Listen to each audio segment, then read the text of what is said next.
Au sommaire de cette édition, la communauté musulmane du Tchad a célébré l'Aïd al-Adha, également connu sous le nom de Tabaski. À l'Aïd, la grande prière s'est tenue en présence des autorités locales. Baccalauréat session de juin 2025, top départ à Abéché.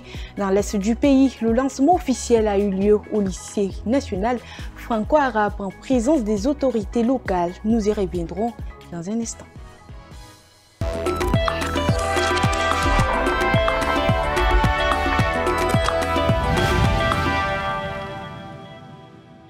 Bonsoir et bienvenue dans votre journal de Provence. Ouvrons cette édition par cette information. Abéché baccalauréat 2025 c'est parti pour les épreuves écrites du baccalauréat.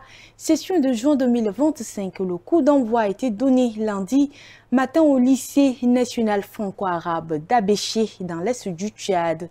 Le délégué général du gouvernement auprès de la province du Ouadaï, Ismaël Yamouda Diorbo, a officiellement lancé les épreuves aux côtés du secrétaire général de l'Académie des l'Est et du délégué provincial de l'éducation nationale. Reportage de Brahim Adam Issa. Il est 6 h du matin. Les candidats arrivent progressivement au lycée franco-arabe, l'un des 5 centres de composition de la ville d'Abéché. Pour la plupart, c'est une première expérience. Au total, 4 880 candidats affrontent cette année les épreuves du baccalauréat, toutes séries confondues. Et je suis conscient pour quelqu'un qui a bien révisé ses leçons et qui maîtrise bien ce qu'on lui a appris par les enseignantes et les enseignants, le bac n'est pas un miracle. C'est juste comme le devoir de classe. C'est-à-dire, il faut bien réviser, bien lire et encore relire pour comprendre le sujet afin de se lancer dessus. Le chef de mission à Abéché, Magné Hassan, appelle les candidats à la sérénité. Il les exhorte à faire preuve d'abnégation et à éviter toute tentative de fraude. Et personne ne pense copier sur l'autre. Nous comptons sur votre sérénité pour la bonne marche du centre. Donc nous vous invitons juste au travail et au travail bien fait. Avant la distribution des sujets, le délégué général du gouvernement, Ismaël Yamouda Diorbo, a adressé ses encouragements aux candidats. Il les a invités à bien lire les consignes et à faire preuve de discernement. À Sarre, ce 3 juin 2025, 23 détenus, dont 2 jeunes filles, ont débuté les épreuves écrites du baccalauréat, un événement rare, symbole d'espoir et de résilience. Les autorités éducatives locales saluent cette initiative. Un reportage de Habiba Nguini. Une salle d'audience transformée pour l'occasion en salle d'examen. Ils sont 23 à composer le baccalauréat cette année à Sarre. Leur point commun, tous sont détenus. Exceptionnellement, l'examen se déroule à l'intérieur de la maison d'arrêt, en raison de leur statut. La politique de l'éducation voudrait qu'on ne laisse personne derrière. Tout le monde a droit à l'éducation.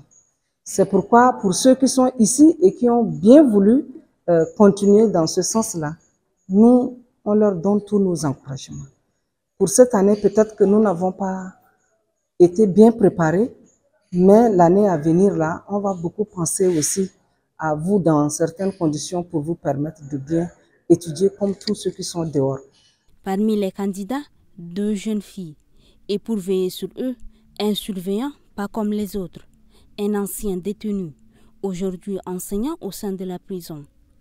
Pour lui, accompagner ce jeune vers le bac, c'est bien plus qu'une mission. C'est un engagement de cœur. Mon souhait, c'est de leur amener à réussir. Et surtout les diplômes qu'ils arrivent à obtenir ici, là, que cela ne soit pas juste dans le plaisir d'obtenir un diplôme, mais que cela leur permette, une fois être dehors, d'étudier également.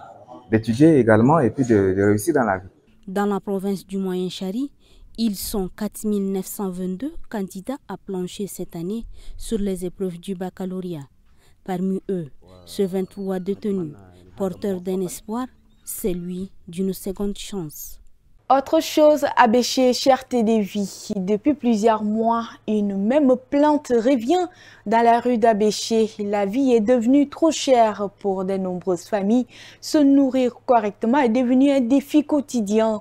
Quelles sont les conséquences de cette inflation et surtout, quelles solutions envisager? Reportage depuis Abéché, signé Brahim Adam Issa. Dans les ruelles d'Abéché, les marchés sont bien approvisionnés. Mais à quel prix? Un corot d'oignon vendu il y a peu à 500 francs s'affiche désormais à 1250 francs CFA, voire 1500 francs CFA. Une inflation galopante qui touche toutes les couches de la population. La crise économique qui frappe la sous-région explique en partie cette hausse. Mais ici, certains pointent aussi du doigt des pratiques locales. Des commerçants qui doublent voire triplent les prix sans raison apparente. Les prix des marchandises a grimpé à cause de l'augmentation du prix du transport. La population se plaint et on ne fait pas vraiment de ventes à cause de la cherté de vie. Cependant, nous souhaitons que le prix du transport baisse un peu. Imaginez un corot de sucre autrefois vendu à 2250 se vend aujourd'hui à 2750. Et le riz qui était à 1250 a grimpé à 2000 voire 2250 francs. Derrière ces chiffres, ce sont des vies qu'on met en difficulté. Repas sautés, enfants sous-alimentés. Il devient urgent de tirer la sonnette d'alarme. Les habitants appellent à une action rapide des autorités, une régulation plus stricte des prix, notamment sur les produits de première nécessité, et un contrôle renforcé des pratiques commerciales. Dans une ville comme Abéché où l'économie informelle domine, le défi est immense, mais vital. À Doba, dans le Logone oriental, les pluies se font rares depuis plus d'un mois. Une situation qui inquiète les cultivateurs alors que la saison des semis bat normalement son plein. Tolebé Baina Dieudonné s'est rendu dans les champs le 5 juin, suivant son reportage. 3 fines pluies en plus d'un mois et un sol encore trop sec pour espérer de bonnes récoltes. S'aimer devient un pari risqué pour les cultivateurs de Doba. Avril, mai et juin sont les mois propices aux semis d'arachides, des courges ou encore de mil pénicellaires. Mais le retard des pluies compromet ce calendrier. Les premières pluies, on ne peut pas si vite aller. Les graines, on les achète au marché. Et si tu tentes d'aller rapidement s'aimer, peut-être ça va se pourrir et tu ne vas plus maintenant repartir au marché. Avec quel moyen? Donc, on attend la deuxième pluie pour pouvoir labourer et hélas, ce n'est plus le cas. Face à cette situation, l'Agence nationale pour le développement rural appelle à garder espoir. Il faut toujours garder l'espoir parce que nous, on ne maîtrise pas la situation. Donc ça arrive brusquement. Donc il faudrait toujours qu'ils gardent l'espoir. Si la période de semis de variétés à cycle tardif a déjà passé, ils peuvent les rattraper avec de semences variétés à cycle court ou moyen. Et comme je l'avais déjà dit, si le aura une bonne pluviométrie, ils vont les récolter sans problème. En attendant un ciel plus clément, beaucoup misent désormais sur le riz, le sésame ou d'autres cultures adaptées à une saison raccourcie. Religion l'Aïd al-Adha, plus connue sous le nom de Tabaski, a été célébrée hier matin à l'Aï, chef-lieu de la province de la Tandilé, au sud du Tchad. Les autorités religieuses et politiques ont pris part à la grande prière marquant le début de cette fête majeure du calendrier musulman. Il est 7 heures à l'Aï. Comme le veut la tradition, les fidèles musulmans convergent vers la grande mosquée pour accomplir la prière de l'Aïd. À 7h15, le délégué général du gouvernement auprès de la province de la Tandilé, Adom Mustafa Brahim, fait son entrée. 5 minutes plus tard, l'imam Cheikh Mohamed Saleh Adoum, également président du Conseil supérieur des affaires islamiques de la Tandilé, arrive à son tour. La prière commence aussitôt. Dans son sermon, l'imam rappelle le sens spirituel de l'Aïd al-Adha, qui commémore la soumission du prophète Ibrahim à Dieu. Il invite les fidèles à renforcer la solidarité, la fraternité et le vivre ensemble, pilier essentiel de l'islam. Après la prière, l'imam procède au sacrifice rituel du mouton, symbole du geste d'Abraham. Ce geste donne le coup d'envoi officiel aux immolations dans la ville. Enfin, les membres du Conseil des affaires islamiques présentent leurs vœux à l'autorité provinciale dans une atmosphère empreinte de convivialité et de recueillement. Amtiman, une seconde chance, réinsérer plutôt que punir Amtiman. Dans l'est du Tchad, un programme inédit voit le jour derrière le mur de la prison.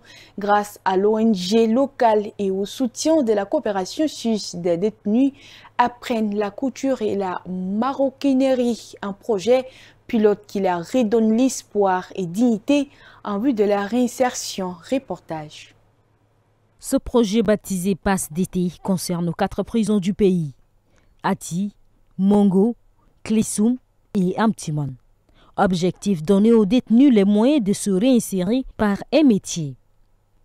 Le directeur de la prison d'Amtiman salue l'initiative qu'il juge salutaire et lance un appel à d'autres partenaires pour suivre cet exemple. L'apport que nous recevons aujourd'hui de l'ONG Guéra Touristique vient à point nommé, car il permettra de mieux appuyer le département de réinsertion sociale qui peine parfois à assurer un appui socio-professionnel à la population carcérale. Nous disons ici nos remerciements à l'ONG Guéra Touristique et son partenaire, la coopération suisse, d'avoir réfléchi sur cet aspect, mais aussi et surtout amener les détenus à faire valoir leur talent, acquérir un métier d'avenir. En tout, 45 détenus sont concernés. 30 pour la couture, 15 pour la maroquinerie. La formation durera 13 mois. C'est ici que se referme cette édition dédiée à l'actualité dans nos provinces. Restez avec nous pour suivre l'actualité en continu.